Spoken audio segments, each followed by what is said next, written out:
गलत संग करना छोड़ दो, यारी करनी है तो रब से करो ना। हम ये नहीं कहते कि किसी के साथ संबंध ना रखो, रखो, पर आंखों के पट्टी मत बांधो, धृतराष्ट्र मत बनो। अगर कोई गलत कर्म करता है, उसका संग कर रहे हो, या तो उसको सुधारो, नहीं तो खुद ही किनारा कर लो। कहीं ये ना उसको सुधारते सुधारते खुद बिगड़ जाओ, फिर पछताओगे। तो गलत संग नहीं करना चाहिए।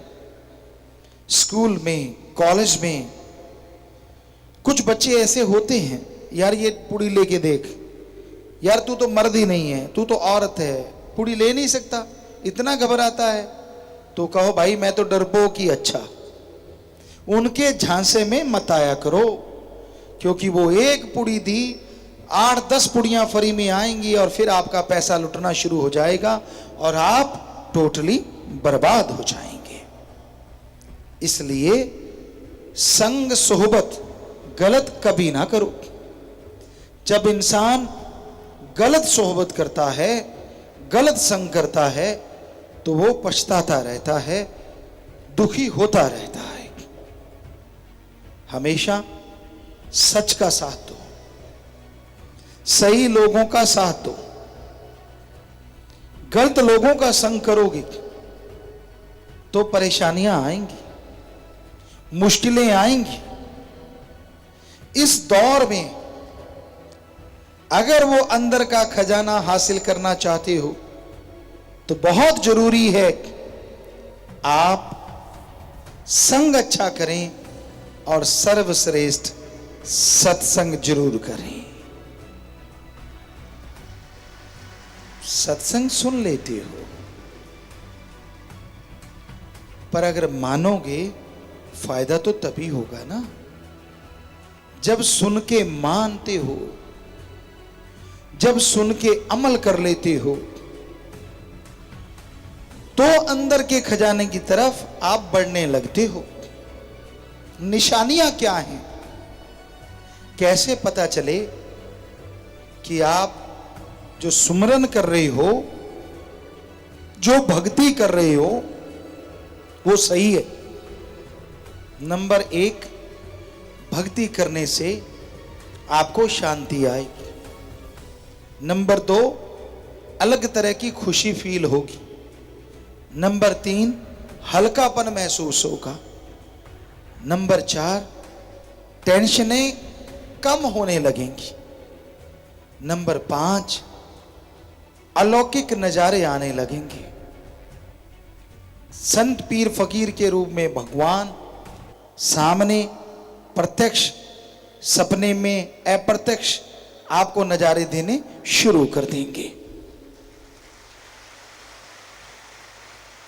उससे आगे जब आप ध्यान में बैठते हैं तो आपका ध्यान जमने लगता है, आपको लगने लगता है कि मैं उड़ रहा हूं, हल्का हो रहा हूं, एक खुशी आ रही है, अपने आप ही मुस्कुराहट, अपने आप ही चेहरे पे नूर आने लग जाता है।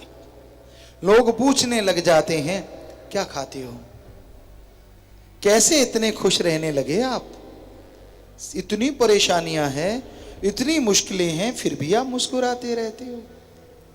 कोई क्या जाने कि अंदर का खसम चाहे तो हंसा दे और चाहे तो रुला दे।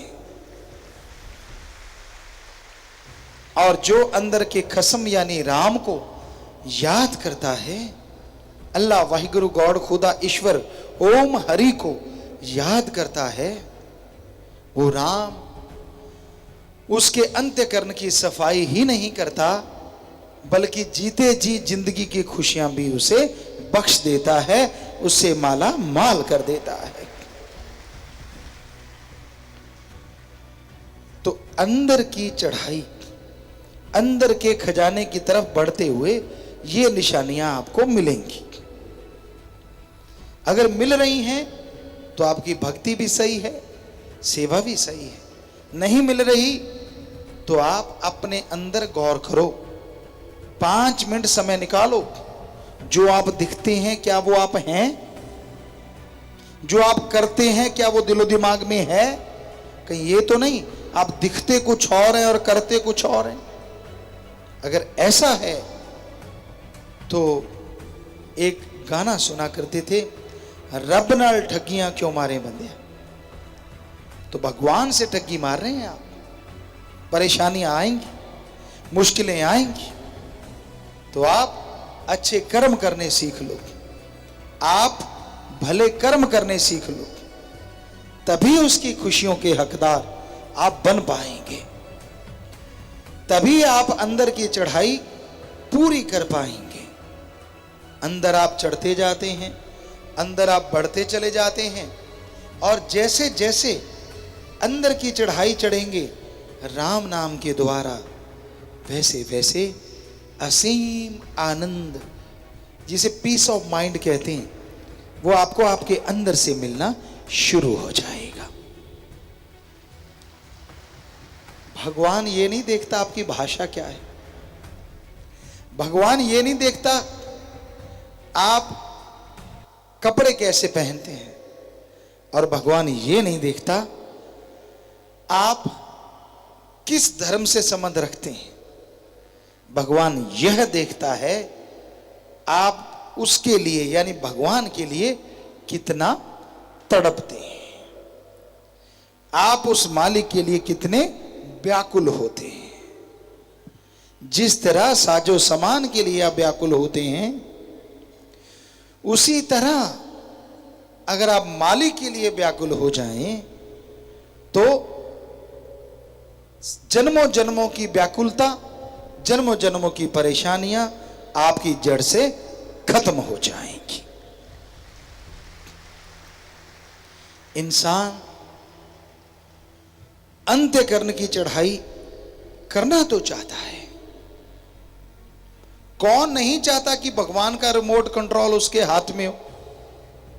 जब दिल करे बरसात करवा ली, जब दिल करे मौसम चेंज, कोई बीमारी आने लगी बटन दबाया बीमारी उड़ गई, कोई परेशानी आने लगी बटन दबाया परेशानी उड़ गई, खुद ने उड़ना चाहा बटन दबाया उड़ रहा है। कौन नहीं चाहता ऐसी खुशियां? सबका दिल करता होगा, हर कोई चाहता होगा कि ऐसी खुशियां मिलें। तो फिर देर किस बात की? वो रिमोट कंट्रोल राम ने, ईश्वर ने आपके अंदर रख रखा है। एक बार तो उस तक पहुंचना पड़ेगा। बच्चे खेला करते थे, हम भी देखा है, एक आध बार खेले होंगे, सांप सीढ़ी ऐसे नाम से एक गेम हुआ करती है। उसको प्लास्टिक के नंबर से होते हैं, हिलाते हैं, नंबर आते जाते हैं आते जाते हैं, बीच में तरह तरह के सांप बैठे खाते हैं और पूंछ से निकाल देते हैं। कई घर में पहुंचते पहुंचते फिर से धरती पे आ गिरते हैं। भक्ति का मार्ग भी कुछ ऐसा ही है। कई भक्ति करते करते करते करते 98 पे पहुंचते हैं, 99 पे ऐसा कदम आता है 100 पे पहुंचने की बजाय 4 पे पहुंच जाते हैं, 5 पे 7 पे, यहां भी। और फिर उनको दिल नहीं लगता। कहावत है पंजाबी में, जिसने खादे लप गड़पे बनदा की फिर उंगल चट्टे। मजा नहीं आता जिंदगी का, पर इसमें क्या है? फिर से प्रयास कीजिए। क्या आपने बच्चों को नहीं देखा? चाहे वो 99 वाले सांप ने 98 वाले ने खा लिया, लेकिन फिर से चढ़ना शुरू कर देते हैं और कहते हैं कोशिश करने वालों की कभी हार नहीं होती।